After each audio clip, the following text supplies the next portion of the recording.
diferente al activo, objeto del contrato. Ese activo por derecho de uso tiene un tratamiento contable que ya vamos a hablar un poquito de eso más adelante. Y la contrapartida del activo por derecho de uso es un pasivo financiero. ¿Qué es lo que quiero que vean aquí? Que la contabilidad cambia de forma sustancial porque antes yo solamente registraba un gasto por alquiler contra efectivo y hasta allí moría esa transacción. Ahora yo no solamente tengo que pagar, sino tengo que registrar un activo por derecho de uso que está sujeto a una amortización, tengo que registrar un pasivo por arrendamiento, se llama la cuenta, que es una deuda básicamente que yo lo estoy incorporando al balance, y ese pasivo financiero está sujeto como si fuese una deuda con un banco que está sujeta a gasto por intereses.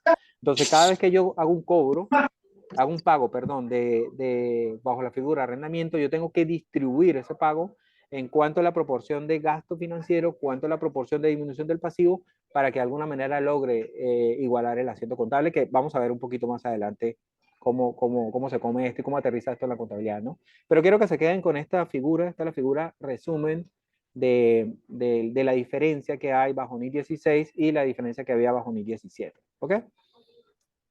Seguimos adelante. ¿Cuál es el efecto que trajo esto? Bueno, evidentemente, como yo les comenté, al incorporar un activo que antes no existía, voy a tener un balance mucho más robusto en activos. Y por otro lado, así como meto un activo, voy a tener que meter un pasivo. El asiento contable de este tipo de transacciones es activo por derecho de uso contra un pasivo. Esto en el momento inicial no genera usualmente ningún efecto en resultados. Entonces, lo que sucedió con NIF 16 es que muchas de las entidades que aplicaron NIF 16 tuvieron un incremento a nivel de la deuda. Esto evidentemente tuvo efectos a nivel de indicadores económicos, estructuras de financiamiento, estructuras de apalancamiento, que lamentablemente las entidades tuvieron que asumir, básicamente, con la implementación de NIF 16. ¿Ok? Esto trae como consecuencia, evidentemente, y aquí hay un punto importante que quiero que se queden, es que el hecho de que yo implemente o que yo implementé NIF 16 en alguna entidad, eso no hace que mis costos o el efecto en el flujo efectivo cambie. ¿En qué sentido? Que si yo antes pagaba por un alquiler $10,000, yo voy a seguir pagando los mismos $10,000. Lo que cambia es la forma como yo contabilizo esos $10,000. Porque antes, como les comentaba, era simplemente un gasto operativo por alquiler contra un efectivo. Ahora no, ahora sigo pagando esos mismos $10,000. El efecto en efectivo va a ser igual $10,000. Lo que va a cambiar es la forma como yo distribuyo esos $10,000 en los diferentes componentes del estado de resultados y del balance general, básicamente. Eso es lo que cambia y como comenta allí, esto no incide en los compromisos de pago efectivos, los cuales se mantendrían iguales. De hecho, se han mantenido igual. Bajo NIF 16, yo ya no tengo que, ustedes recordarán los que son un poquito más de vieja escuela, bajo NIF 17, cada vez que yo firmaba un contrato de arrendamiento, la NIF 17 me exigía que yo tenía que hacer una evaluación para determinar si el contrato era financiero o era operativo. Y en función de esa decisión, de esa conclusión, yo decidía cómo registraba eso. Bajo NIF 16 eso se elimina. La NIF 16 parte del supuesto que todos tus arrendamientos van a ser como si fuesen financieros, por ende van a tener que ser capitalizados. Cuando no son contratos de arrendamiento bajo NIF 16, la norma lo denomina que eso es un contrato de servicio. Los contratos de servicio se siguen registrando como un gasto normal, común y corriente. Ya vamos a ver un poquito más adelante de eso. Entonces, bueno, un poquito ya entrando en materia, ya hablamos un poquito de cómo llegamos hasta este punto. Aquí ya vamos a hablar un poquito de los conceptos que trae la norma per se. La definición de arrendamiento se mantiene bastante similar a NIF 17. Un contrato no es más que algo que contiene un arrendamiento que conlleva el derecho para controlar el activo. Fíjense que hay prácticamente tres componentes: derecho, controlar el uso del activo, que exista un activo identificable por un periodo de tiempo y a cambio de una consideración, es decir, de un pago. Básicamente hay cuatro conceptos implícitos en la definición.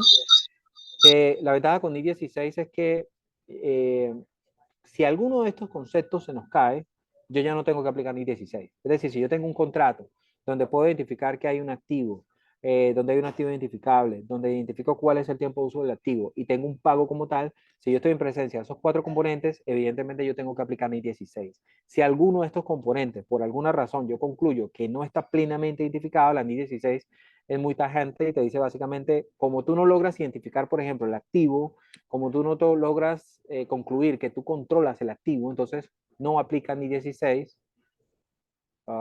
¿Qué pasa aquí?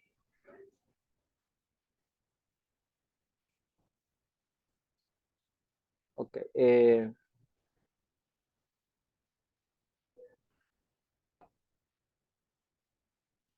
Sí, pero eso no lo sé. No sé, hay un tema con la proyección que eso no es mi pantalla.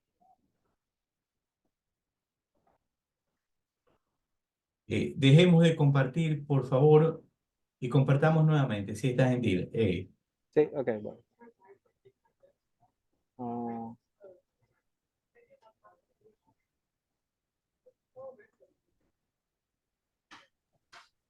Muchas gracias.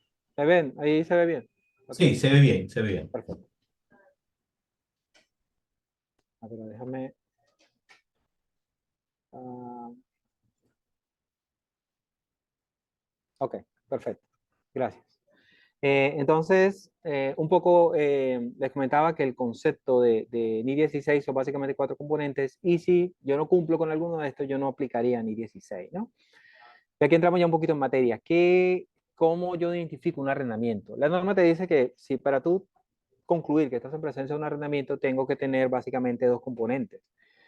El primer componente tiene que ver con el derecho que yo tengo a beneficiarme económicamente del uso de ese activo. ¿Sí? Yo creo que prácticamente todos los contratos, y cuando la norma habla de beneficios económicos, el beneficio no viene solamente por la vía del ingreso, también viene por la vía del ahorro. Esto es importante que lo tengan en cuenta. ¿Por qué? Porque si, por ejemplo, hay una entidad que contrata una galera para colocar desechos informáticos, por ejemplo, eso es un costo para la entidad, porque sería un canon de alquiler que estaría pagando. Si ustedes preguntan, bueno, ¿qué beneficio económico tiene esa entidad a primera vista? Pareciera que ninguno, porque más bien es un costo para mí. Pero usualmente estas entidades que hacen este tipo de contratos lo hacen buscando siempre un ahorro. Es decir, probablemente para esa entidad es mucho más barato contratar una galera para colocar allí todos los desechos informáticos durante un periodo de tiempo de un año, por ejemplo, y al final del año contrata a alguien que venga y se lo lleve, que estarle pagando mes a mes a alguien para que vaya y retire los desechos informáticos y los tenga que reciclar. Entonces, el beneficio económico no se traduce solamente en ingresos, sino también es un beneficio que debe estar asociado al ahorro. Y el otro componente importante es el derecho a decidir el uso del activo, es decir, si yo tengo potestad para decir cómo yo quiero utilizar ese activo, qué voy a hacer yo con ese activo, las decisiones relevantes de qué va a producir ese activo las tengo que tomar yo. Si por alguna razón yo estoy en presencia de un arrendamiento donde a mí me limitan el uso de ese activo, yo puedo concluir que yo no controlo el uso del activo y por ende no capitalizaría ese arrendamiento bajo mi 16. Se manejaría como un contrato de servicios y los contratos de servicios no son capitalizables. Es decir, se registraría un gasto contra un efectivo. Y la parte importante de decidir el uso del activo tiene que ver con las decisiones relevantes sobre el activo. Vuelvo le digo, si ustedes están en presencia de que ustedes alquilan un vehículo, se supone que la norma esperaría que ustedes tomen las decisiones de qué hacer con ese vehículo, a dónde mandarlo, quién lo maneja, en qué horario se maneja, para qué ustedes lo van a utilizar. Todas esas decisiones relevantes tienen que quedar en poder del arrendatario. No debería tener ningún tipo de restricción. ¿Ok? Eso es importante que lo tomemos en cuenta. El otro componente importante es que haya un activo identificado plenamente. Y esta palabra es importante. Plenamente significa que el activo sea fácilmente identificable y cuando no es fácilmente identificable, que al final, después de que se pasa a juicio, se pueda concluir que en efecto existe un activo. Y de pronto ustedes dirán, bueno, hay casos en los cuales un edificio es plenamente identificado, un carro es fácil de identificar, pero y en estos casos no hay duda de que evidentemente existe un activo. Pero ¿qué pasa cuando, por ejemplo, se alquilan espacios de fibra óptica para pasar un cable por un punto de conexión? Y eso es un alquiler, porque ustedes están pasando un cable por debajo del piso, por ejemplo, ese terreno nunca va a ser de ustedes simplemente están utilizando una porción del piso y por eso se genera un contrato de alquiler. En estos casos es difícil y requiere mucho juicio para que se pueda llegar a la conclusión que existe un activo plenamente identificado, ¿sí? Entonces, esta es la parte, en algunos casos es fácil, como les digo, hay otros momentos en los cuales es mucho más complicado, porque también hemos tenido casos donde fue la implementación de normas de entidades que tenían depósitos de estos donde ponen gasolina, entonces esos depósitos los alquilan por pedazos, entonces era difícil poder concluir de que en efecto existe un activo plenamente identificado. Y pasó también mucho con los estacionamientos en los centros comerciales, que por ejemplo, el centro comercial, hay bancos que tenían una sucursal dentro de un centro comercial y sucede que el centro comercial le decía, bueno, tú tienes acceso a 100 puestos de estacionamiento para tus colaboradores, pero no los identificaba.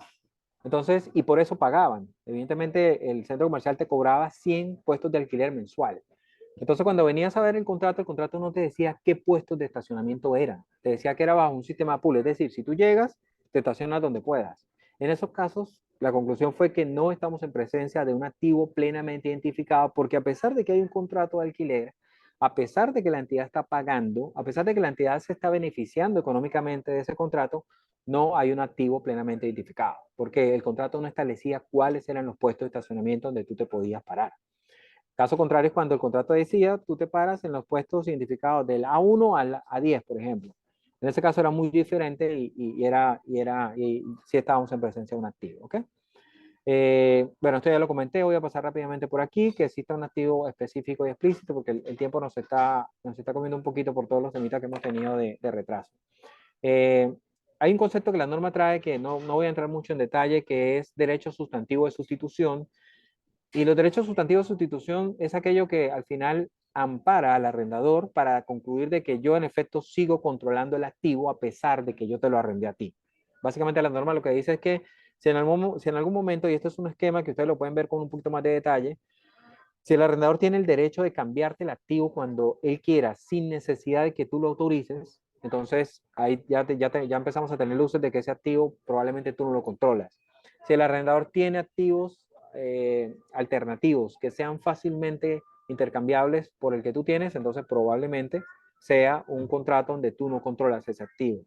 Se beneficia el arrendador de la sustitución del activo. Entonces, en función, esto es como un árbol de decisión para que al final se concluya. Si el contrato tiene derechos sustantivos de sustitución, entendiendo este concepto como que el derecho que tiene el proveedor o el dueño del activo de cambiarte, sustituirte o controlar el activo por alguna razón, este contrato no aplica bajo 1016. Por ende, se manejaría bajo la figura de un contrato de alquiler. ¿Ok? Esto es un resumen básicamente de lo que hemos conversado previamente. Yo tengo que tener el derecho para obtener sustancialmente todos los beneficios económicos, tengo que tener el derecho a dirigir el uso del activo y por ende eso me concluye que yo tengo el derecho a controlar el activo. Ya de entrada pasamos como que el primer punto de control, de que yo concluyo que controlo el activo. Uno de los checks que básicamente me pide NIS 16. ¿Ok? Estos son los elementos básicamente de NIS 16 que yo puedo utilizar para poder concluir si tengo o no tengo un activo identificado. ¿Existe un activo identificado? Sí. El arrendatario obtiene sustancialmente todos los beneficios del uso del activo. Si ustedes concluyen que sí, perfecto. Entonces seguimos adelante. Si en algún momento esto se nos cae, ya van a ver qué pasa. Tiene el arrendatario el derecho de dirigir el uso del activo, es decir, yo tomo las decisiones relevantes sobre ese activo. Yo soy el que tomo decisiones sobre qué hacer con el activo, cuándo producir, de qué manera producir. Entonces, en ese caso, si yo paso estos tres filtros, yo concluyo que la norma estoy en presencia de un contrato de arrendamiento. Si por alguna razón, fíjense, y esto es interesante, alguna de estas preguntas se nos cae, si por ejemplo en la primera, ¿existe un activo identificado? Ustedes dicen no, por el caso que yo les comenté del centro comercial con los estacionamientos, si ustedes concluyen que no hay un activo identificado, ya las demás preguntas ni siquiera las tienes que ver. Ni 16 es bien categórica y te dice, si alguna de estas preguntas se te cae, no sigas adelante. Ya tú dices, esto no contiene un arrendamiento porque yo no tengo un activo identificado. Ya no tienes que hacer absolutamente más nada, no tienes que revisar más ese contrato y simplemente sigues adelante y concluyes que eso lo voy a registrar contra gas, como si fuese un contrato de servicios. ¿Ok? Entonces, ya pasamos el primer filtro. El segundo componente de NI 16 es la parte del plazo del arrendamiento. Y aquí la norma también amplió un poquito el espectro porque antes la norma iba muy en línea con el plazo contractualmente establecido. Es decir, yo agarraba el contrato y ese contrato me decía, este contrato tiene una vigencia de 2 años, entonces yo simplemente hacía mis cálculos en función de 2 años. Pero ¿qué pasa? Bajo NI 16, la NI 16 amplió un poco este concepto y lo que me dice ahora es que las entidades deben determinar el plazo del arrendamiento como el periodo no cancelable y colocó la coletilla junto con periodos cubiertos por una opción para ampliar el arrendamiento. Es decir, si yo tengo la potestad de ampliar el plazo del arrendamiento más allá de lo que dice el contrato, entonces yo voy a tener que tomar en consideración ese periodo. Les pongo un ejemplo. Si el contrato decida, este contrato tiene una vigencia de 2 años, prorrogable a criterio del arrendatario por un periodo adicional, entonces allí la norma te exige que tú tengas que entrar a evaluar todos aquellos criterios que te pueden llevar a la conclusión que tú vas a ejercer razonablemente esa opción. Si ustedes concluyen de que sí, yo en efecto creo que me voy a quedar 2 años más, entonces el plazo del arrendamiento no es solamente los 2 años que establecía el contrato, son 2 años más los 2 años adicionales que ustedes piensan ejercer. Esto es un tema que involucra en muchos casos juicio por parte de quien lo revisa y para al final del día concluir. Hay contratos que tenemos que contractualmente eran de un año o de 2 años, y sucede que cuando aplicamos NI 16, esos contratos tuvimos que lanzarlos hasta 10, 15 años. ¿Por qué? Porque eran contratos que ya venían históricamente renovándose, eran contratos que la entidad no tenía la intención de cancelar porque probablemente era un activo muy representativo para la operación de la entidad, por ende la probabilidad de que cancelara ese contrato era realmente nula. Entonces, aquí la NI 16 también habla un poquito del espectro de que no solamente te guíes por lo legal, sino también toma en consideración los derechos que te hace el contrato para poder quedarte allí. Y si tienes derechos que sean exigibles, entonces esos derechos exigibles los vas a tener que cuantificar en términos de tiempo para poder capitalizar ese tiempo. Cuando hablo de capitalizar, ya vamos a ver más adelante qué significa, ¿ok? Esto es un poquito de lo que les hablé. Yo tengo que tomar en consideración no solamente el plazo contractual, sino aquellos periodos de renovación. Y fíjese que la parte importante que dice, si el arrendatario va a ejercer con razonable certeza esa acción. Si ustedes concluyen, a pesar de que ustedes legalmente tengan ese derecho de poder ejercer esa renovación, pero ya la gerencia dice, mira, no vamos a renovar por alguna razón de negocio, porque nos vamos, porque vamos a cerrar esa sucursal, entonces la norma te dice, utiliza solamente el plazo contractual, básicamente. O sea, la norma tampoco es que te ata necesariamente a que si tú tienes el derecho, pero tú no tienes previsto utilizarlo, no es que te obliga a lanzar un periodo de tiempo más allá del que tú lo vas a utilizar. Esta norma es bastante práctica, si lo vemos en perspectiva, porque si no se va a utilizar, simplemente la norma te dice no lo hagas, no lo lleves más allá del periodo que tú piensas utilizarlo, y si lo vas a utilizar un poco más allá de eso, sencillamente inclúyelo en tu cálculo. ¿Ok? Eh, Esto, por ejemplo, un ejemplo, plazo contractual. Yo tengo una opción de terminar el contrato. Opción de terminar el contrato si el arrendatario no va a ejercer con razonable certeza esa opción. Yo sencillamente no lo incluyo, es lo que te dice un poco la norma. Y esta es la parte donde, por ejemplo, yo tengo el plazo, y aquí también es importante, así como la norma te obliga a incluir los plazos adicionales que tú esperas ejercer, también pueden haber casos donde se firma un contrato de arrendamiento por 4 años, pero sucede que en el año 1 la gerencia dice, mira, no nos está yendo bien con ese negocio, yo creo que vamos a tener que estar un año más. Y yo originalmente lo había firmado por 4 años. Entonces la norma te dice en ese momento, cuando tú identifiques que no te vas a quedar 4 años, sino solamente 2, tú haces todo tu recálculo nuevamente y te estacionas en un plazo de 2 años, básicamente. O sea, te permite quitar aquellas opciones de tiempo que tú no vas a utilizar. O sea, por eso les digo, es una norma que desde mi perspectiva no es como otras normas que son bastante rígidas, sino que son básicamente bastante flexibles en ese caso. ¿Ok? Eh, Esto es un punto aquí importante que tenemos. ¿Qué pasa cuando existen esas opciones de terminación del contrato para el arrendatario y para el arrendador, ¿no? Entonces la norma que te dice si el arrendatario, es decir, nosotros tenemos la opción de terminar el contrato, lo que te pide es que evalúes si vas a ejercer esa opción para poder incluirlo dentro del plazo, que fue lo que mencionamos previamente. Ahora, ¿qué pasa si solo el arrendador tiene la opción de terminar el contrato? Es decir, quien me alquila tiene una cláusula, eso es bastante común en algunos contratos, donde el arrendador se reserva el derecho de decir, el arrendador tendrá el derecho de cancelar este contrato en cualquier momento sin necesidad del permiso del arrendatario. Entonces, la norma lo que te dice en ese caso, tú no puedes considerar ese derecho que tiene el arrendador de terminar el contrato porque no es algo que tú controlas, ¿sí? Y como no es algo que tú controlas, tú no lo puedes considerar en absoluto. Ahora, ¿qué pasa? Que son casos muy atípicos cuando el arrendador y el arrendatario tienen las cláusulas de terminar el contrato cuando quieran. Es decir, son cláusulas bastante arbitrarias donde hay contratos donde dice el arrendatario y el arrendador se reservan el derecho de finalizar este contrato en cualquier momento que ellos lo deseen sin necesidad de que exista ninguna cláusula de por medio. En ese caso, la norma habla de un concepto que llaman contrato no exigible, y los contratos no exigibles no son capitalizables bajo NIS 16. ¿Sí? Esto es un contrato que se manejaría bajo la figura de contrato de servicio. Lo único que la norma me exige básicamente son dos componentes. Uno, que producto de la cancelación no exista una penalidad significativa por esa cancelación. Y segundo, que yo no tenga la necesidad de tener la autorización de la contraparte para hacer eso. Son dos componentes que tienen que existir. Si yo puedo concluir que en efecto estoy en presencia de esos dos componentes, sería un contrato no exigible. Y como es un contrato no exigible, yo no capitalizo bajo NIS 16. ¿Ok? Esto es un poco, esto se lo voy a dejar simplemente para lectura posterior. Estos son como criterios que la norma te dice, toma en consideración estas cosas para concluir si vas a ejercer la opción de quedarte en ese activo que estás arrendando. Por ejemplo, que tú le hayas invertido bastante dinero a ese activo para poder quedarte allí. Pasa mucho que los bancos a veces alquilan sucursales donde le tienen que meter una bóveda, eso cuesta bastante dinero. Entonces la norma te dice, si tú estás en presencia de este tipo de activos donde tú has invertido dinero para quedarte en ese activo, la probabilidad de que tú te vayas es bastante remota. Si tienes costos relacionados con la terminación del contrato, es decir, cuánto te cuesta salir de allí e irte a otro sitio, probablemente te sale mucho más costoso, es No, bastante ahora probable sí que me te quedes salió, allí. parece que era porque él estaba hablando. ¿Ok? ¿Cuál es la importancia de ese activo con respecto a las transacciones o las operaciones de la entidad? Si ese activo es importante para la entidad, es bastante poco probable que ese activo sea cancelado, ese contrato sea cancelado de forma anticipada o no sea renovado por el tiempo que ustedes estimen renovar. ¿Ok?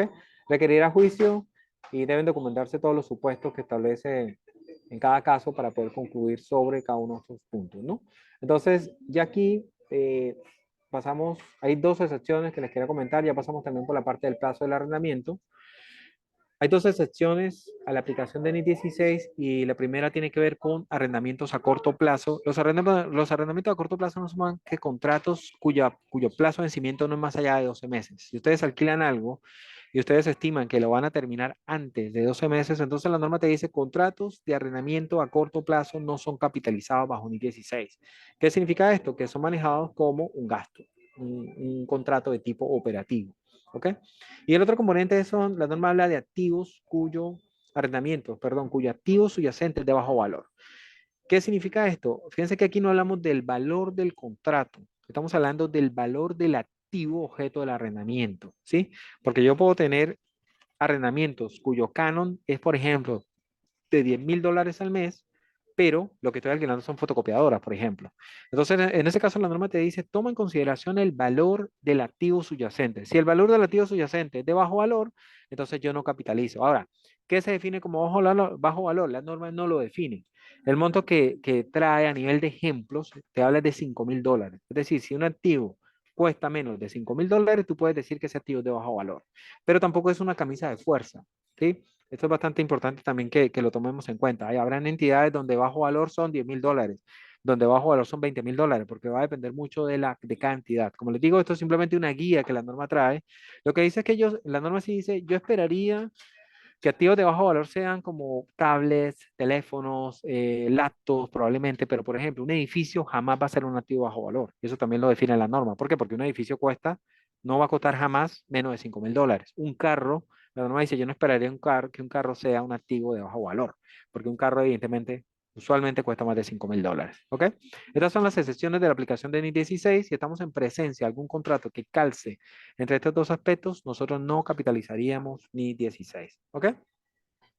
Entonces, bueno, hasta aquí la parte conceptual de la norma. Aquí ya vamos a entrar un poquito a cómo aterriza esto en la contabilidad. Y lo primero que tenemos que calcular nosotros es el activo por el pasivo por arrendamiento. Y el pasivo por arrendamiento no es más que es como que ustedes monten una tablita de Excel donde ustedes coloquen la proyección de todos los pagos mensuales que estiman tener o van a tener en el futuro desde el día que ustedes hacen ese arrendamiento. Es decir, si yo firmo un contrato hoy y es a 3 años, es como que monten una tablita de Excel con todos eso evidentemente ya hay sistemas que lo hacen. Yo estoy hablando de una manera bastante manual, pero para efecto de que entiendan cómo funciona esto. Es como que ustedes colocan todos los pagos esperados durante 36 meses en una tabla de Excel y después la norma te dice, primero determinas el término del arrendamiento que para efecto del ejemplo que estamos viendo, hablamos de 36 meses. Segundo, identifica los pagos del arrendamiento, esto no es más cuánto estimamos pagar. Y aquí es importante que solamente se incluyan aquellos pagos que son en esencia fijos. Pagos variables que están asociados al uso del activo no son incluidos. Por ejemplo, si ustedes contratan un activo que el alquiler va a depender de cuánto produzca ese activo, la norma te dice ese pago lo tienes que excluir. Son solamente los pagos que son en esencia fijos, ¿sí? Los únicos pagos variables que se pueden incluir son aquellos que están asociados, por ejemplo, a indicadores externos a la entidad. Por ejemplo, inflación, por ejemplo, tasas de interés. Sucede mucho con los contratos de alquiler de inmuebles que dicen, ok, el primer año te va a cobrar $1,000 y el segundo año te voy a tener un incremento del 50% del índice de inflación del país donde está, por ejemplo. Ese pago, como es un pago variable, pero que no controla la entidad, entonces sí lo tenemos que incluir. Ahora, lo tenemos que incluir en el momento que lo conozcamos. Aquí bajo NI 16 no hay manera de ponerse a estimar cuánto va a ser la inflación, nada. En el momento que nosotros sepamos cuánto va a ser el incremento, entonces simplemente recalculamos el pasivo e incorporamos el componente de incremento por inflación. ¿Ok? Y el tercer punto es, aplicamos una tasa de descuento para poder descontar esos pagos. ¿Sí? Para los que están familiarizados con este tema, no es más que el valor presente de los pagos futuros del arrendamiento. Yo tengo todos mis arrendamientos por un valor nominal y yo simplemente le aplico una tasa de descuento bajo la fórmula que utilizamos usualmente de descontar, que es el valor de la cuota dividido entre 1 más la tasa de descuento a la n, básicamente, que eso es bastante, eso es finanzas elementales, ¿no? ¿A qué tasa lo descontamos? Bueno, la norma habla de dos componentes. El primero tiene que ver con la tasa implícita del contrato, si es posible determinarla, y si no, nos vamos a un componente que es tasa de endeudamiento incremental. La experiencia nos dice que la tasa implícita es imposible determinarla, básicamente, porque ningún contrato te la da, ningún arrendador te dice cuánto él se está ganando con ese contrato. Ustedes se recordarán, y me imagino que todos habrán visto un contrato, verán que un contrato de arrendamiento te dice, usted va a pagar $1,000 de alquiler por este edificio, por esta casa, pero en ningún momento dice, mira, pero yo me estoy ganando un 5% de esos $1,000. Eso nadie te lo va a decir porque es parte del negocio. Entonces, la norma lo trae de manera teórica, si es posible determinarla, si no es posible, básicamente como les digo, es imposible.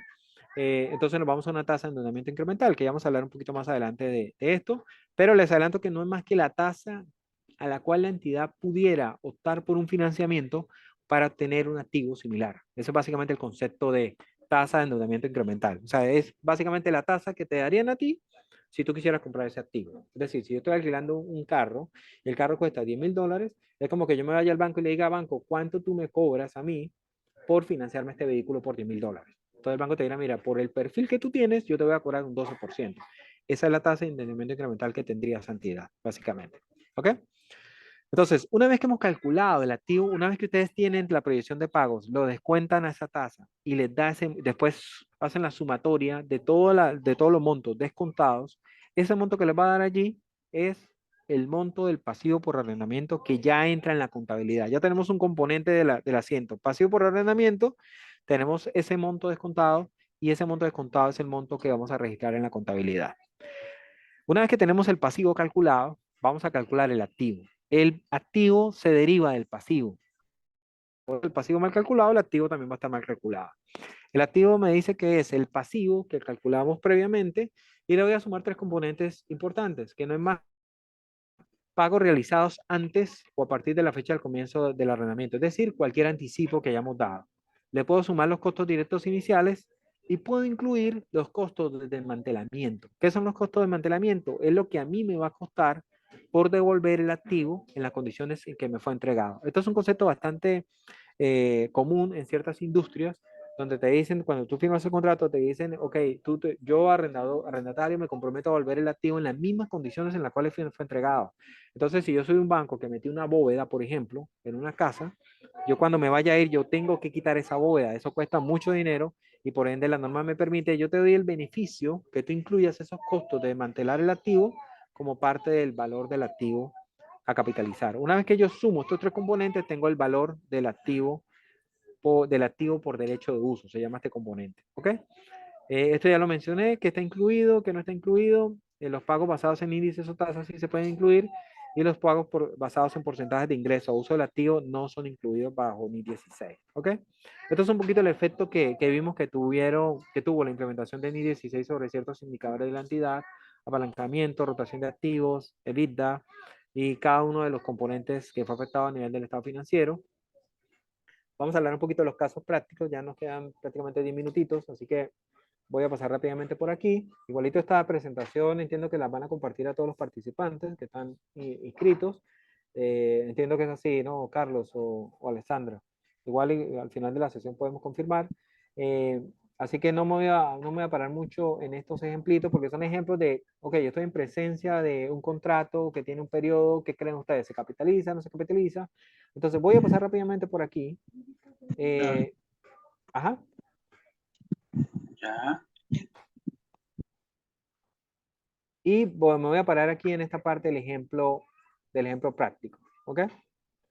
El ejemplo práctico no es más que, quiero que lo vean un poquito para que para que rápidamente aterricemos esto en la contabilidad. Me dice que hay un arrendatario que arrienda una propiedad por un plazo de 10 años. Me dice que los pagos son de 50.000 y son pagaderos al inicio de cada año, ¿ok? Y 55.000 adicional por cada opción. Me dice que incluye costos directos iniciales por $20.000 y me dan unos incentivos de arrendamiento por 5.000 y hay unas mejoras a la propiedad por $5.000. Aquí viene la parte importante. En la fecha del inicio del contrato se concluye que no hay una certeza razonable que se ejerza la opción de ampliar el arrendamiento. Es decir, ya me están diciendo aquí, la gerencia estima que van a ser 10 años y allí muere. La tasa me la están dando de forma directa, esta tasa la tenemos que calcular en la práctica porque es una tasa construida, pero me dicen que para efecto del ejemplo vamos a utilizar 5% y que es la tasa básicamente de incremento, la tasa de financiamiento incremental, y me piden que efectúe los cálculos y los asientos contables. Entonces, quiero que vean básicamente cómo aterriza esto en la contabilidad. Fíjense que era lo que yo les decía, yo pongo aquí todos los pagos que yo estimo tener. En este caso estoy poniendo solamente, si se fijan, 9 pagos, porque una de las cosas que yo le dije previamente que los anticipos se incluyen en el activo, pero no en el pasivo. Y lo primero que tenemos que calcular es el pasivo. Aquí estamos en presencia del cálculo del pasivo. ¿Por qué tenemos 9 meses y son 10 años? Ya les comenté, porque el año que fue pagado acuérdense que el pasivo son los componentes del arrendamiento no pagados. Si yo ya pagué anticipadamente el primer año, ese pago el primer año yo no lo puedo incluir dentro del pasivo. Esa es la razón por la cual solamente hay 9 años aquí. Entonces yo voy a pagar $50.000, la tasa de descuento es 5%. Para efectos prácticos se colocó ahí el factor de descuento, el valor de N en cada caso, y el factor que yo utilizaría para descontar cada uno de estos pagos. Ustedes se fijan, esto no es más que los 50.000 dividido entre el último factor de descuento de la tablita, que es 1.05, 1.10. La sumatoria del resultado de esa división me da $355.000, 391, que si lo hacen con la fórmula de NPV, de valor presente neto, les da lo mismo, 355.391. Simplemente lo coloqué ahí para efectos de que ustedes puedan ver de dónde sale y dónde aterriza el número. ¿Ok?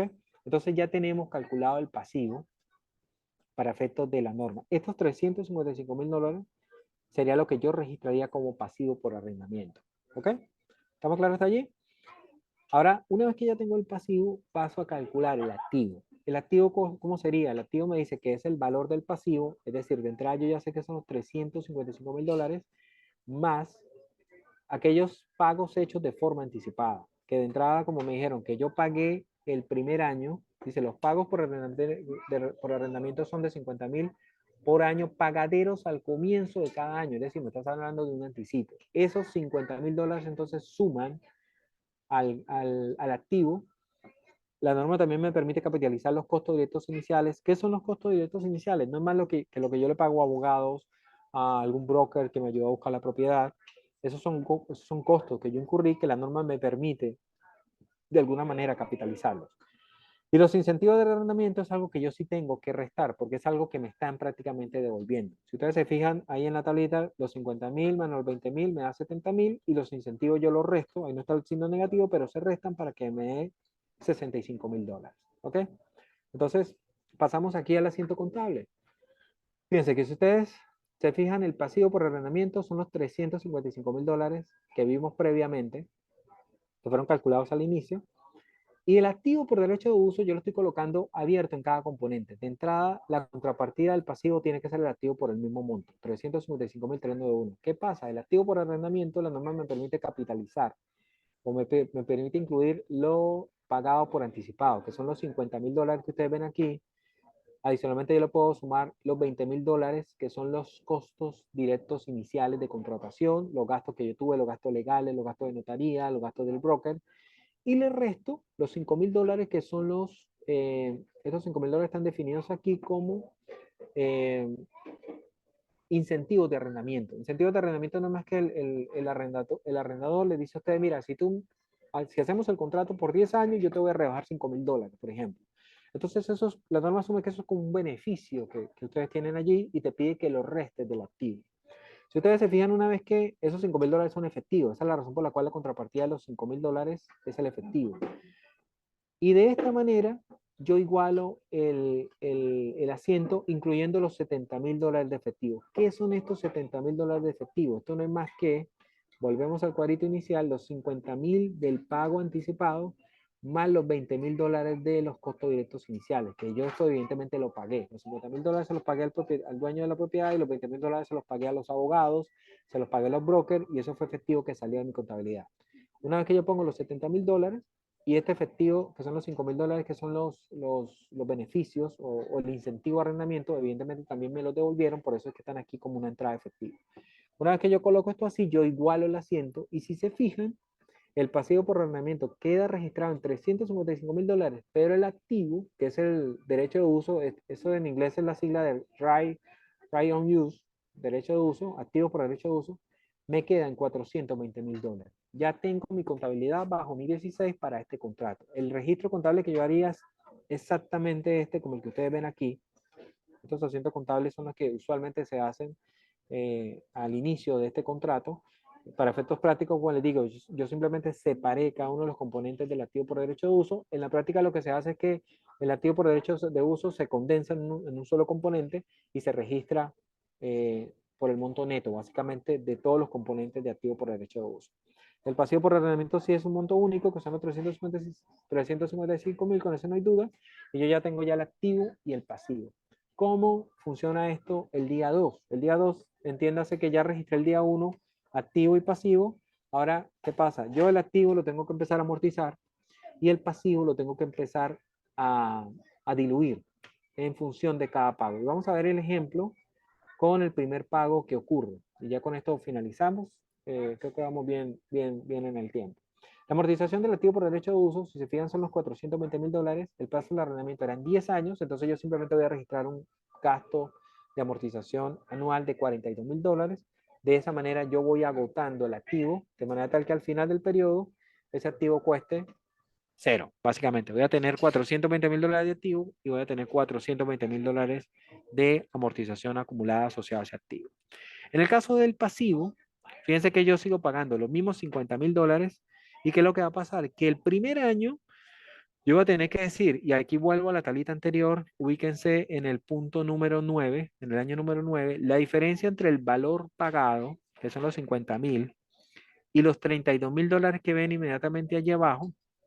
La diferencia, si ustedes sacan la cuenta entre los 50,000 y los 32,000, son 17,796,55, que es lo que ustedes ven aquí en el cuadrito como gasto por intereses. ¿Por qué? Porque la diferencia entre lo que yo pago y el valor presente del pasivo es el gasto por interés. Y eso es algo que yo tengo que registrar como si fuese un gasto efectivo, como si yo le estuviera pagando ese efectivo a un banco. ¿Qué es lo que sucede? Que yo en efecto no se lo estoy pagando a un banco, sino se lo estoy pagando al dueño del arrendamiento. ¿Qué es lo que hace la norma? La norma lo que espera con esto es que de alguna manera tú cuantifiques cuál es el costo financiero asociado a ese contrato. Es decir, la norma asume que, bueno, yo creo que alguien te está financiando y como alguien te está financiando, tú vas a tener que registrar un gasto por interés. La diferencia, como les digo, entre el valor que ustedes pagan y el valor presente de esos $50,000 es lo que mes a mes se registra como gasto por interés. Y si ustedes se fijan, esto funciona como un crédito, porque en la medida que pasan los años, la sumatoria, perdón, el gasto por interés se diluye.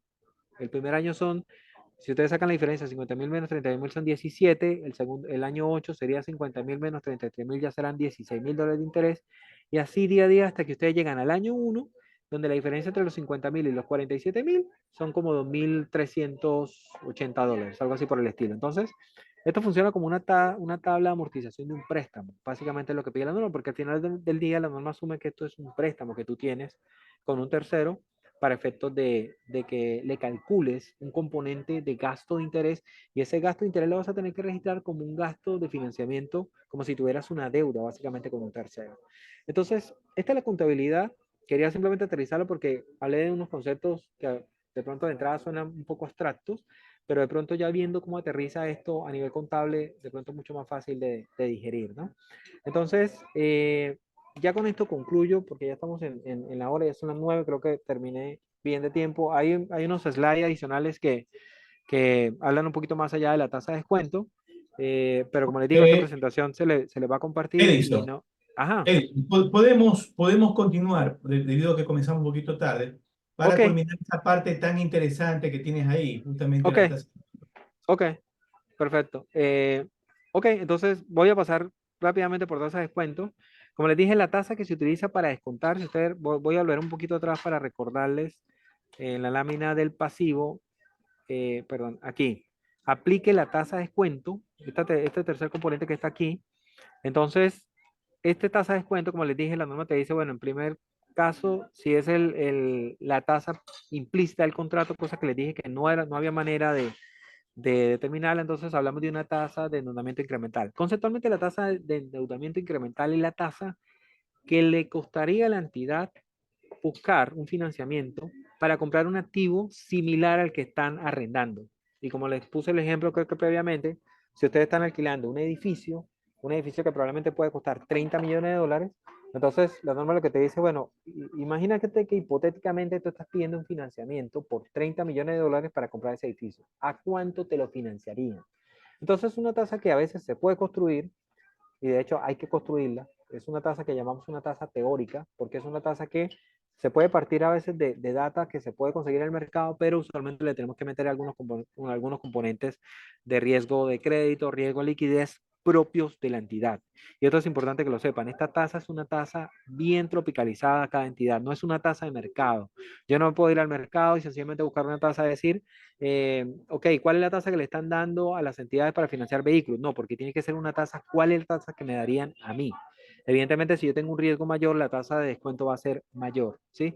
Porque no es lo mismo, o sea, y para que lo vean en términos prácticos, los bancos utilizan medidas de riesgo para decir a ti, que trabajas en el sector, qué sé yo, un sector muy volátil de la economía, donde no hay mucha estabilidad, donde el sector económico ahorita está muy golpeado, evidentemente tú eres más riesgoso para mí, por ende yo te tengo que cobrar un poco más caro a ti. Y la tasa que te voy a dar a ti es 16%, por ejemplo. Ahora, si tú trabajas en una empresa donde tiene 10 años en el mercado, donde está en un sector sumamente estable de la economía, evidentemente tú tienes factores de riesgo mucho menos y por ende la misma tasa que yo le doy a la otra persona no va a ser la misma que te voy a dar a ti, por ende mi tasa puede ser 9%. Y estamos hablando de que están pidiendo para financiar un vehículo en condiciones idénticas. Entonces, esto es importante que lo tomen en consideración. La tasa tiene que ser una tasa bien tropicalizada a cada entidad. Esto ya lo mencionamos. Aquí voy a pasar un poquito rápidamente por aquí. Aquí vamos a dar el concepto. La tasa de interés implícita es probable que sea similar, es lo que se espera en muchos casos. Eh, Esto porque la NIS 16 toma en consideración la solvencia crediticia de cada arrendatario, la duración del arrendamiento, la naturaleza y calidad de la garantía proporcionada y el entorno económico que tiene la transacción.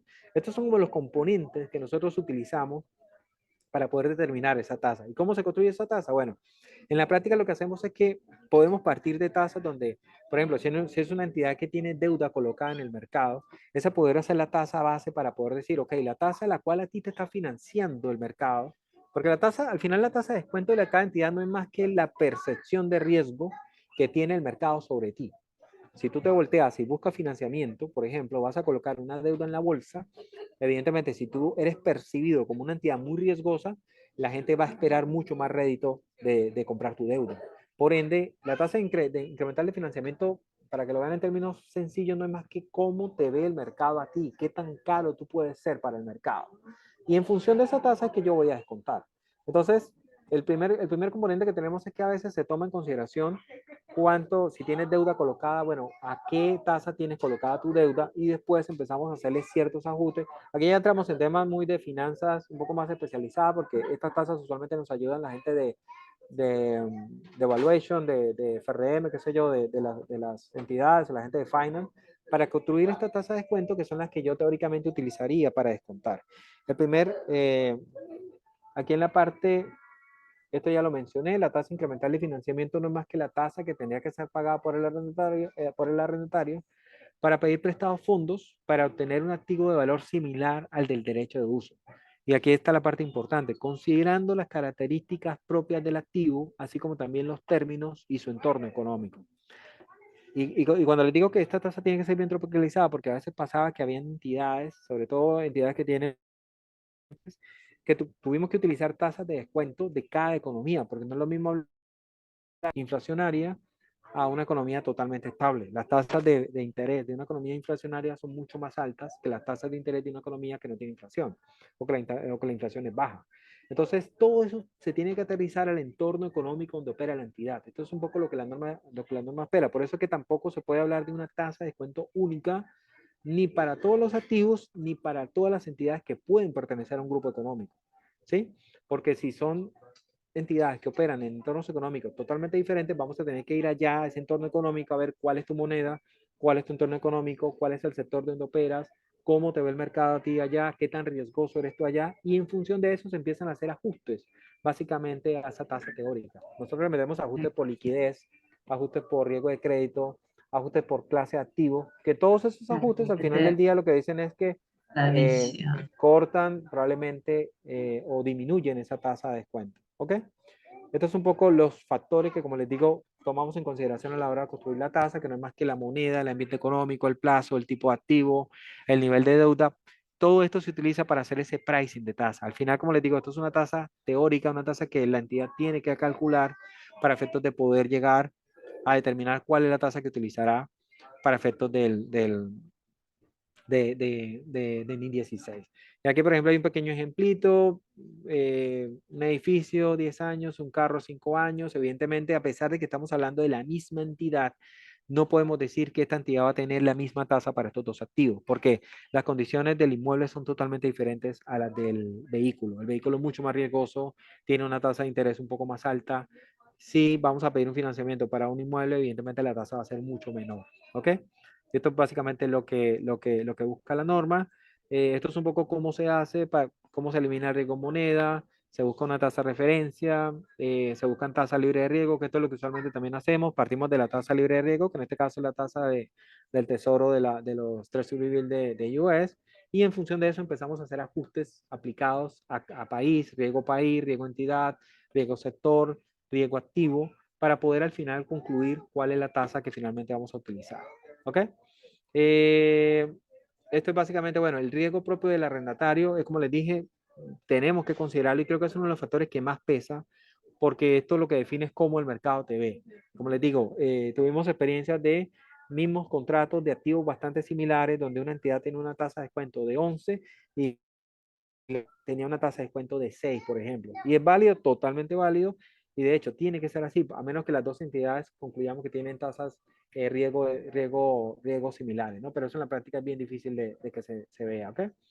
Eh, Otras alternativas para el ajuste son tasas de referencia, margen de crédito del arrendatario, que no es más que calificación usualmente puede tener el arrendatario en el mercado donde opera. Esto usualmente nos dan las calificadores de riesgo, estas calificaciones de AAA, BBB. Estos son ajustes que nosotros incorporamos en esa tasa. Y también hay otras tasas de referencia que podemos tomar, que no son más que aquellas tasas que se pueden utilizar en un sector específico, siempre haciéndole, y es lo que hacemos en la práctica, pequeños ajustes para poder concluir y poder aterrizar esa tasa a cada entidad. Con esto ya finalizo la parte de la tasa de interés, porque no quiero meterme en más detalle aquí con esto. Lo que quiero que se lleven es que esa tasa de descuento no es una tasa de mercado, no es una tasa única, es una tasa que, como les digo, en la práctica usualmente la tenemos que calcular. Por eso es que se habla de una tasa teórica y toma en consideración todos los factores donde opera la entidad, el tipo activo, el tipo de riesgo que tiene, y por eso que es una tasa que básicamente tienen que calcular. Ya con esto básicamente concluyo, les dejo básicamente los demás slides, puntos clave para recordar, ya esto es básicamente un recorderis de lo que ya hemos visto, y ya con eso prácticamente concluyo mi presentación, así que bueno, si tienen preguntas, Edison, muchas gracias. Dejamos de compartir y vamos perfecto, a las preguntas de los mensajes de los participantes. perfecto. Ok, ok. En la flechita roja de arriba creo que ha de estar. Sí, ya estoy viendo el chat. Ok. Ah, ok. Bueno, hasta ahora mucha gente quejándose del tema de los micrófonos, que era bastante esperado. La grabación. ¿La NI 16 aplica para pymes? La respuesta es no. De hecho, la pyme no se ha metido con NI 16. Si ustedes tienen su contabilidad bajo pymes, ustedes están exentos de aplicar NIF 16, ¿ok? Ustedes todavía están bajo NIF 17, básicamente, bajo la figura Edison, de... Ajá. dejamos de compartir y yo Sí, sí, justamente sí. te la voy leyendo Ah, para perdón, para perdón, que tú perdón. vayas No, aplicando. perdón, sí, tiene razón, no había dejado compartir, discúlpenme. Ya, listo, Ya, ahí. perfecto, Muy bien, discúlpenme, no me había fijado. Ajá. nuestra colega María Rodríguez dice, cuando hablamos de capitalizar los contratos, ¿a qué se refiere? A que yo ahora tengo que darle entrada a un activo, y el nombre de ese activo ya lo mencioné, se llama activo por derecho de uso, contra un pasivo por arrendamiento. Eso se llama capitalizar. Si yo tengo, ustedes me dirán, bueno, pero ¿cómo yo voy a capitalizar un activo que no es mío? Sí, pero aquí lo importante que vean es que la norma no te pide que capitalices el activo. Lo que vamos a capitalizar es el fruto de ese arrendamiento. ¿Bajo qué figura? Bajo una figura de una cuenta que pudiera ser un intangible que se llama activo por derecho de uso. A eso se refiere cuando yo digo capitalizar, que ahora voy a tener que convertir un contrato de arrendamiento que teóricamente no es más que un gasto que yo voy a tener, lo voy a tener que convertir en un activo. Y a eso le llamo yo capitalizar. No yo, eso es lo que básicamente tiene la norma como capitalización. Muy bien. Gabriela González nos dice, legalmente, Edison, ¿puedes bajar un poquito la cámara? Lo que pasa es que está al ras Ah, de la... perdón. Es Ahí, que no me estoy viendo, perfecto. no sé, no Ahí me estamos, veo. está bien, está Sí, perfecto. ok, perfecto. Está Ajá, perfecto. Gabriela González nos dice, legalmente, ¿se puede penalizar por finalizar un contrato de arrendamiento?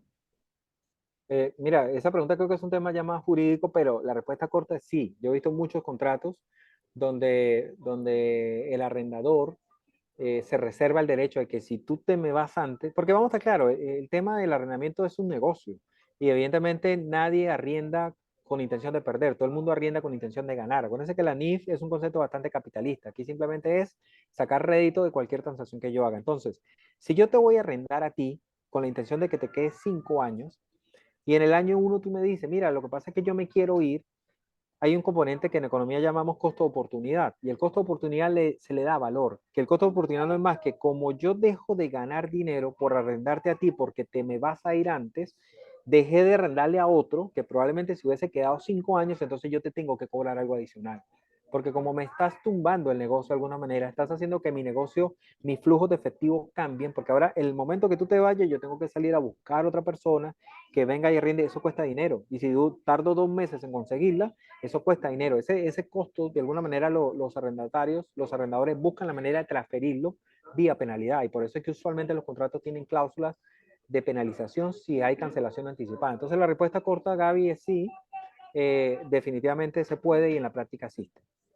Ya. Melissa Valeria. Valeri, ¿qué pasa si los primeros años la entidad definió un monto X como bajo valor y luego, años después, cambia este valor? Entendería que se trataría como un cambio estimado bajo NIF 8 y el cambio sería de aplicación prospectiva. En este caso, aplicar la NIF 16. Mira, la respuesta a eso yo diría que no, necesariamente no, porque primero la norma, la NI 16 es bastante estática. ¿En qué sentido? La norma te dice, tú haces esta evaluación al inicio del contrato y a menos, y de hecho el único componente que nos deja cambiar es la tasa de descuento, ¿sí? Por alguna razón es que se amplía el contrato o se recorta el tiempo del contrato, pero el resto de componentes que yo utilicé para definir si aplico uno, yo no los tengo que volver a revisar. Y eso es importante también que lo sepas. O sea, esto no es una norma que te está obligando a hacer evaluaciones continuas. Lo hago una vez, si nada cambia en el tiempo, yo no tengo que volverlo a evaluar. Así el activo ya ha subido de precio, yo me tengo que estacionar porque las condiciones sobre las cuales yo tomé esa decisión en aquel momento se mantienen en el tiempo, básicamente. Bien, para darle paso a la doctora Alejandro Hidalgo, nos vamos con la última pregunta. Una Perfecto. pregunta muy interesante hecha por Thaís Pérez. ¿Cuáles serían los principales factores para identificar los costos variables externos? Costos variables externos. Digo, no sé exactamente, Thais, y de pronto si pudieras ampliar un poquito la pregunta, porque costos variables y externos son básicamente costos que la entidad no controla. Entonces, yo entendería que conceptualmente costo variable externo es un costo que está sujeto a cambio en el tiempo, que está fuera del control de la entidad. La norma bajo NIS 16 no habla de costos variables externos, la norma habla de costos directos, ¿sí? Que yo los puedo asociar al activo, y de alguna manera son costos que yo controlo, porque si yo contrato un perito para que me haga algún tipo de avalúo, si yo contrato un broker, es algo que yo como entidad sí puedo controlar. ¿Son variables? Definitivamente son variables, pero no están fuera del entorno de la entidad. Son costos que yo controlo, y esos costos directos iniciales son los que yo tengo que capitalizar. El concepto de costos variables externos no es un concepto que esté básicamente asociado a NIS 16. Yo creo que eso es un poco el resumen de esto, porque costos variables externos es como bastante genérico para efectos de NIS 16. Los costos directos iniciales son los costos que yo sí puedo determinar, puedo cuantificar, puedo controlar, puedo contratar, y esos costos son los que la norma me permite contratar, básicamente. Bien, vamos a dar paso a la doctora Alejandra Hidalgo. Doctora, tiene el micrófono suyo. Sí, bueno, buenas noches a todos. Un saludo cordial al licenciado Víctor, en nombre de nuestras autoridades de la Universidad Unidos, al señor rector Magíster Andrés Barrios y la señora vicerrectora Magíster Anela Ubide. Queremos darle las gracias al ponente Edison Pérez, miembro de la firma KPMG de nuestra ilustre casa de estudios, por su excelente disertación. En verdad que, bueno, como puede ver en los comentarios, generó muchas interrogantes. También están deseosos de tener pronto la presentación. Se las prometo para mañana, la de ayer y la de hoy. Saludos al profesor Mario Echeverría de El Salvador, gusto de tenerlo nuevamente aquí con nosotros, al profesor Rubén Marrufo de Venezuela, también un placer poder contar con su conexión, a todos nuestros estudiantes, a los miembros de los distintos países que también se conectan, pues muchísimas gracias. En los comentarios tienen la lista de asistencia. Por favor, llénenla, coloquen sus datos y nos ofrecen con la cantidad de estrellitas que consideren puntear necesarias. ¿Qué les pareció la ponencia de hoy del licenciado Edison Pérez? Ya saben, de 1 a 5, en esa medida, pues están evaluando a nuestro conferencista. Muchísimas gracias por su participación la noche de hoy. Le doy la palabra nuevamente al magíster Víctor Parrales. Muy bien, nuestro colega Rubén, muchas gracias Alejandra, nuestro colega Rubén Darío Marrufo quería participar, hacer una consulta. Rubén, por favor, ¿nos confirmas?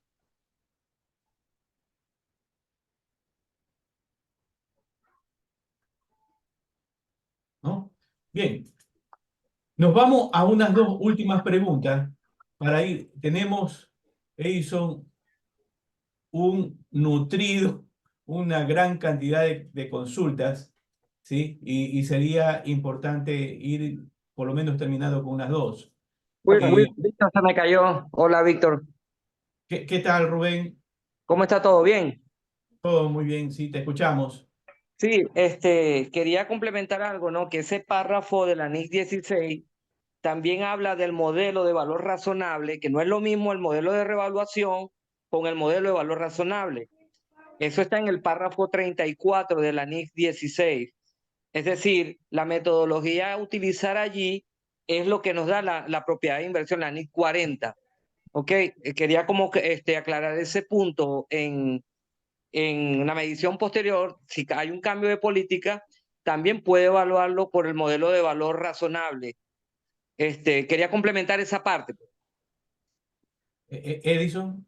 Sí, no, definitivamente es así como comenta Rubén. Lo que pasa es que no entré a hablar de los modelos posteriores de evaluación del activo, porque sí, en efecto lo puedo mantener el costo, lo puedo llevar a un modelo de valor razonable. En la práctica, Rubén, y no sé si tu experiencia ha sido esa, pero mi experiencia ha sido, todavía no conocí la primera entidad que utilice el modelo de revaluación como tal bajo NI 16. Realmente no ha sido mi experiencia, al menos en Panamá y en algunos otros países de la región. Pero sí, es una de las opciones que la norma tiene para efectos de si la entidad decide irse por este modelo, definitivamente lo puede hacer. Es así. Sí, lo más recomendable es uno quedarse con el modelo del costo. Primero, que sea activo por derecho de uso, a la final no es tuyo, tú lo vas a tener que devolver. Entonces, probablemente si hay una distorsión de ese activo por derecho de uso, tú podrías optar al modelo de valor razonable. Yo siempre lo digo porque hay una confusión entre el modelo de revaluación que está en el párrafo 30 de la NIC 16, propiedad, planta y equipo, o el modelo de propiedades de inversión, que es valor razonable. Son metodologías totalmente distintas. Y el párrafo 34 de la NIC 16 habla de modelo de revaluación, perdón, modelo valor razonable. Sí, Y tácitamente habla de la NIC 40. sí, sí, es así. Sí, pero como le digo, Bien, en la práctica, así como, por ejemplo, la norma habla de la tasa de implícita del financiamiento, a pesar de que son conceptos que la norma trae, pero cuando vas a la aplicación práctica son cosas que te quedas como que a medio camino, ¿no? Entonces sí, definitivamente la mayoría de entidades es conveniente mantener el costo y no generar esta volatilidad en tu estado Bueno, financiero, porque cada vez que le metes un yo, componente, yo llegué un poco tarde, ¿no? Pero mira que es importante que cuando se hace lo que nos dice el párrafo 24 y luego nos manda el 26 de esa misma NIF 16, dice que debes traer los canos a valor presente. Yo siempre les digo a mis estudiantes, les digo, utilicen fórmula de Fisher. ¿Por qué? Porque no puedes olvidarte de la inflación cuando estás haciendo la medición inicial del arrendamiento. Es decir, tú debes proyectar con inflación y luego traes a valor presente para evitar distorsiones, precisamente lo que tú decías, si no hay un cambio sustancial, no haya una modificación en las tablas de amortización. Yo lo que recomiendo es ese, llévalo a valor futuro, luego lo traes a valor presente utilizando ese modelo de Fisher, porque si tú dejas una tasa, si tú manejas un cano constante, difícilmente en economías como esta, donde hay una inflación de 7, 8 puntos, la tasa no va, el canon no va a mantenerse constante en el tiempo. A diferencia de bien. países como Estados Unidos, donde, bueno, Estados Unidos no aplica esta norma, pero la inflación no te impacta mucho. Dice, bueno, no lo hago, pero yo siempre recomiendo que en países donde la inflación impacta en 7, 8 puntos, digamos así, es importante utilizar esas proyecciones a futuro y luego traer a valor presente con esa tasa de descuento que nos dice el párrafo 26. tal cual. Bien, agradecemos al doctor Rubén Darío Marrufo. Gracias, Rubén. Tenemos las últimas consultas, como indicaba. Pedro Esturián nos consulta lo siguiente.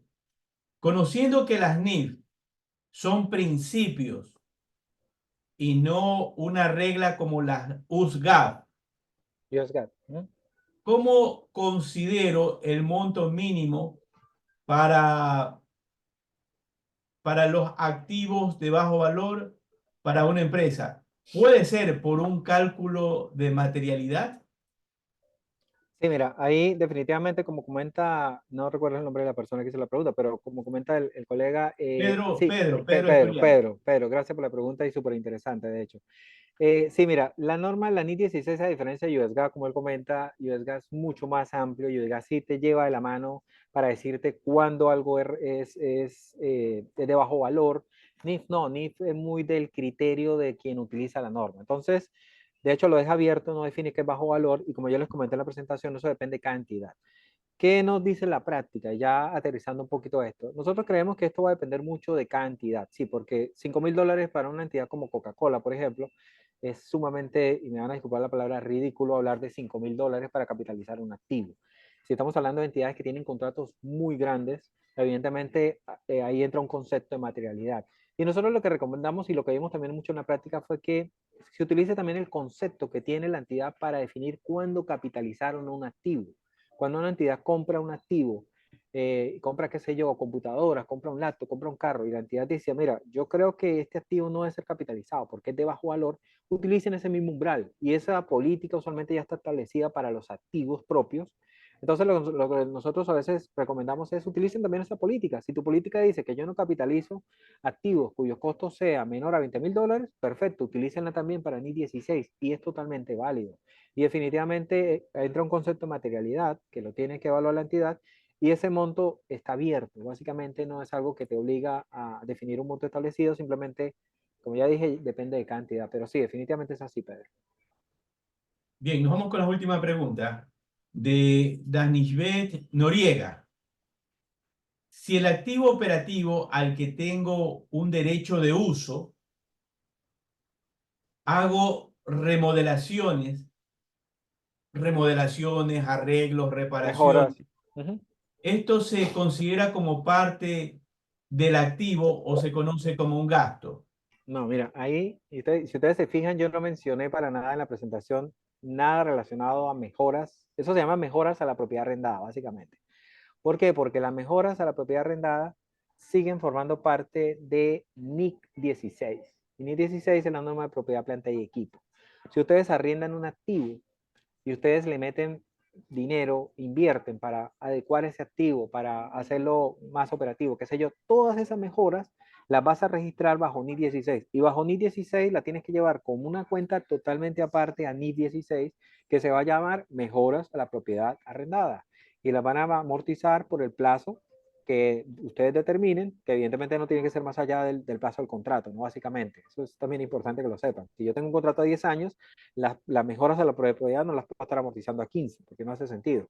Entonces, allí es importante que, sí, respondiendo a la pregunta, eso no forma parte de NIF 16. Si ustedes arriendan algo, lo capitalizan bajo el concepto que ya les dije, y después le meten platica para poder hacerlo más operativo, entonces esa plata adicional que ustedes están incorporando se maneja como una cuenta totalmente separada a NIF 16, que se llama mejoras a la propiedad arrendada y se tiene que amortizar de forma independiente a NIF 16. No tiene nada que ver una cosa con la otra. Por eso yo en la presentación no mencioné absolutamente nada de mejoras porque realmente no aplica. ¿Sí? Esto es importante que también se lo lleve. Y buenísima la pregunta, interesantísima porque fue algo que se me olvidó comentarle, así que agradezco a la colega por su pregunta.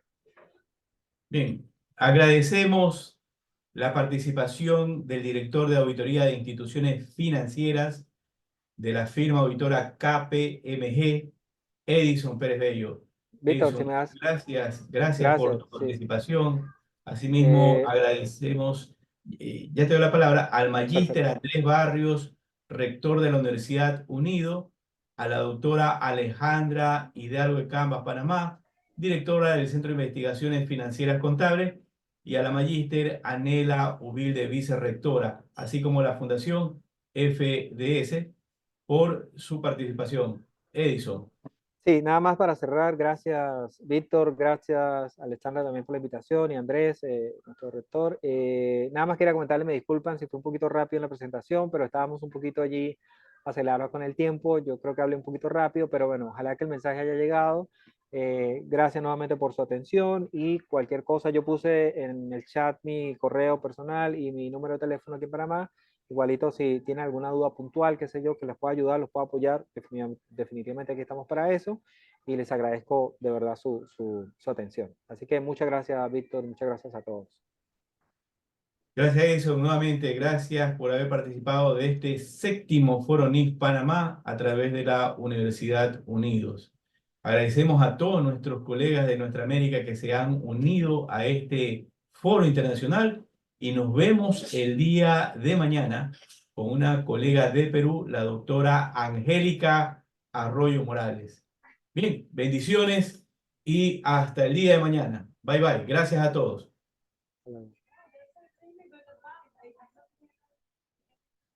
Gracias.